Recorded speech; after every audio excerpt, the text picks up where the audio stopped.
So welcome to the Return Podcast. It's William McCoy here, founder and CEO. Got my other founder, uh, Marvin Clement. Hey everybody, Marvin Clement, co-founder of Karuti. And so on our first episode, we just want to, explain to you what this is, right? So we're obviously two black founders, right? We met about 20 years ago now. We consider each other cousins. You know how that is with Africans and African Americans, right? Kinfolk. Kinfolk, right? We've been tight ever since. We really are like family. We've traveled the world together. We've seen a lot of great things. And we realize that there is things that we have in our wheelhouse that we want to share because there are specific things that are happening in the world right this minute that are both beneficial for what we imagine is going to be the upcoming future for Americans, but then Black Americans, but then also the continent of Africa and wherever we are. So every week we're going to be breaking down two things: entrepreneur topics, but then we're going to also break down founder topics as well, and mainly around the idea of crowdfunding. Now we're also going to hop into some other things, fun things, right? Things that make you laugh. We'll bring up other topics and things like that as well. We'll have guests on the show, but this is really just a way to educate and then also make it so that other people can approach us and ask us about what's happening, what's going on. Most definitely. Hey Will, why don't you tell us about how this started and how you came into the entrepreneurial life? So I've been an entrepreneur for almost 17 years now, right? I started with a real estate company. We did everything from property management to development. And then I created an app that connected both real estate agents and customers or buyers and sellers, and then put the real estate agents on the outside. So I've been in technology and real estate for a while. I have had some other ventures like VC, EV, charging platforms. I built platforms for companies. So I've been in technology for a minute. Karuti has evolved, right? It started out as a way initially for us to be able to connect diaspora to the continent of Africa. That was our original purpose when we were in Latin America first talking about this idea. Remember that? Man, yeah, I can't forget. Just briefly on my background, I have a background in tech, and actually my first business I had a personal training, mobile training business. Again, like as Will mentioned, we met up about 20 years ago, and we've just been able to collaborate on many different entrepreneurial investors. But we both always had like an entrepreneurial investor mindset. So I remember when we got together, and when Will introduced me to the concept of Karuti, it just kind of grabbed my attention. And Will's been building marketplaces for a while. So as we structured this out, and as we were saying, the genesis was about bridging the gap with some needs in Africa, but it also gave an opportunity for us to get to where we are right now. And it's been very interesting.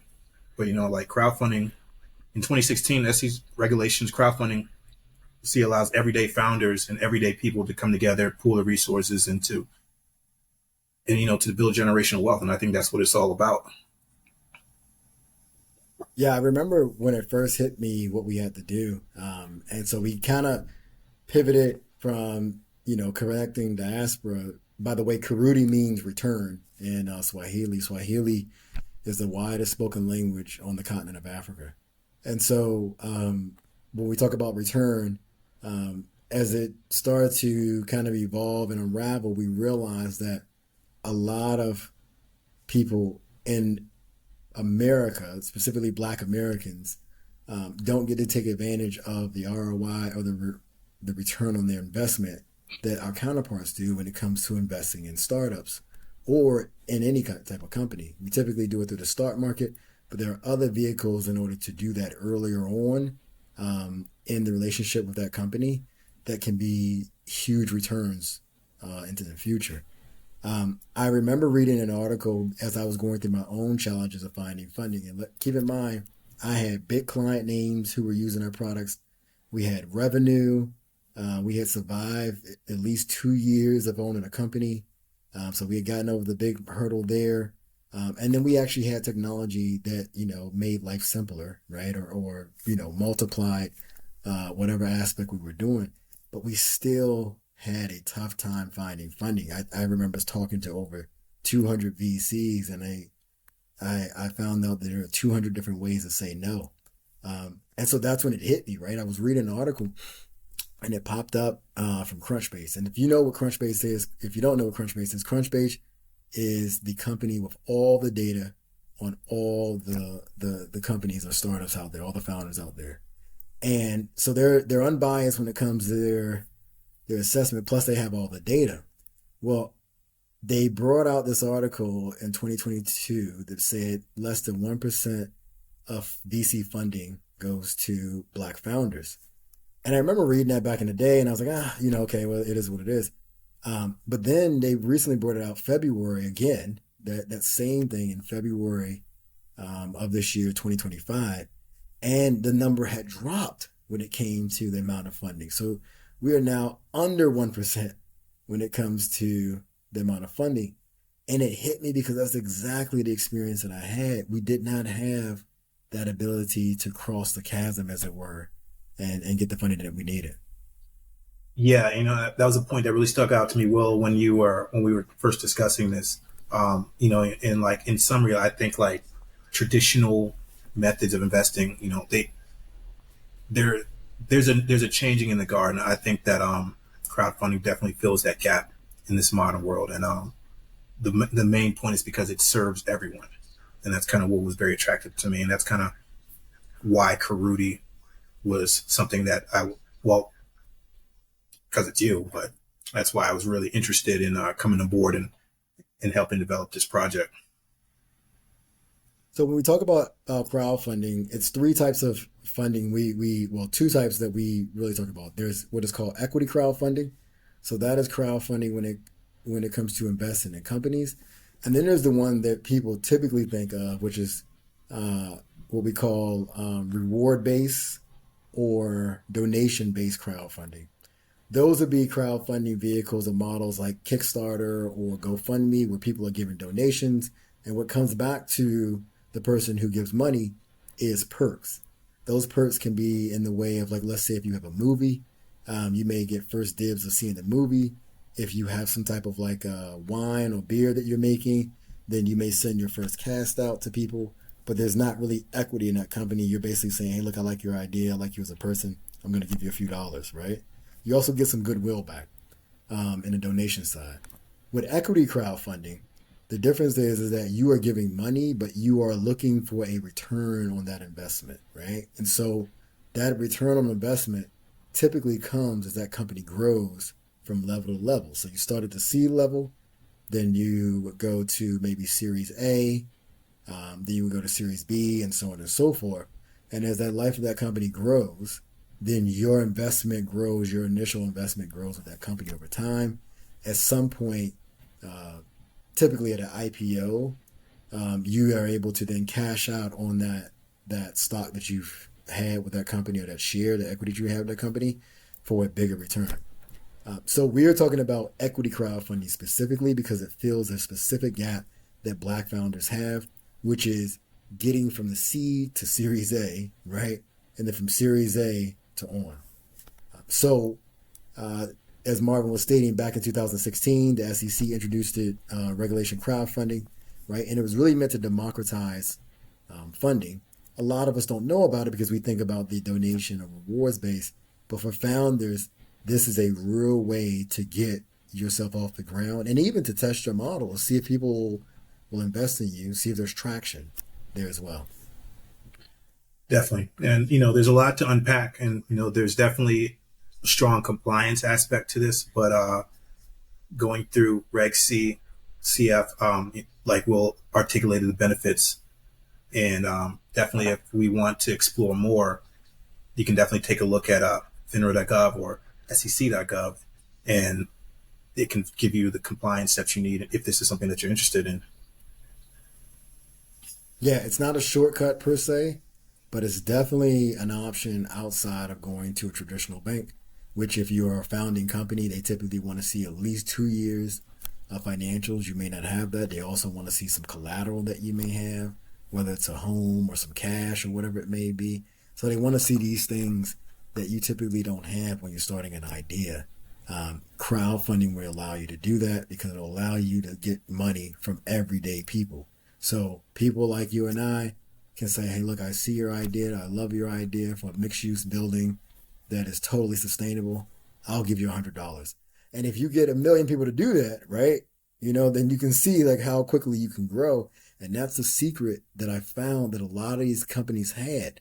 They had started a lot of their investing in crowdfunding, their raises on these crowdfunding exemptions, both CF or Reg D, which allows for both accredited investors and then in some cases non-accredited investors. And then moving on to what is called Reg A+, which allows both accredited and non-accredited, but it's almost like a mini IPO, right? And so they were able to use these exemptions in order to get themselves off the ground, but then also to get some traction. Right. And correct me if I'm wrong, Will, like the expected growth of the overall crowdfunding market is about 50 billion by 2030. Yep. 50 billion by 2030. Globally, that number will be even bigger. Here's a crazier number. So BlackRock put out that they're looking at what is called alternative investments. So people who are investing in things outside of purely the stock market. That market is expected to be almost 26 trillion globally by 2030, right? So you'll have people investing in all types of different vehicles by 2030. And so this is an opportunity that if you have a company who is looking to scale, not just here in the United States, but globally, people will be looking for different opportunities to invest into different vehicles directly. Most definitely, most definitely. And it has to be said, there are inherent risks with any investment, but in my personal opinion, I think a lot of these risks are nullified and mitigated with this crowdfunding model, and I think that's why it's so exciting. And again, I think education is key. So, SEC.gov, FINRA.org, you got to really familiarize yourself with terms like accredited investor, traditional investor. That way, you can make informed decisions, not just for yourself, but just for your long-term future and for spotting out potential projects that are going to be fruitful for you. Yeah. Again, when they found out that less than 1% of VC funding goes to Black founders, and this year it was even less, it actually dropped some. It was really eye-opening that this is when I started to do some research on vehicles and started to figure out how these companies were getting from one place to the other. They were utilizing these exemptions. It really hit me like a ton of bricks that like founders should definitely be Black founders and people of color should definitely be looking at crowdfunding, not just in the sense of donation or reward based, but looking at crowdfunding as a way to be able to scale their company. You can, just so that as a founder, you can raise up to $5 million in 1 year. That's the limit on regulation CF or regulation crowdfunding exemptions, which means that for a company who's really looking to scale, that's their opportunity to be able to get, quite a bit of money to get themselves started. Now, FINRA and SEC wants us to always say this. So to all the founders out there listening, this podcast is not any type of investment advice. Our goal is to educate you on how the system works. And if you want to learn more, obviously visit SEC and FINRA for their rules. But, we love to talk to founders. Please visit Karuti.com. We are actually launching our own raise at www.wefunder.com/Karuti, which will allow you to be able to kind of see what a system looks like. But then you can also see ours by going directly to our site as well. Right. Yeah. So please, check us out on WeFounder, and please visit Karuti.com, and just keep learning, keep investing, and we hope to see you. We hope to see you soon. Thanks for joining us as we turn remittance into ROI and goodwill into generational impact. We'll see you guys next week as we break down more terms. Peace and prosperity. Take care.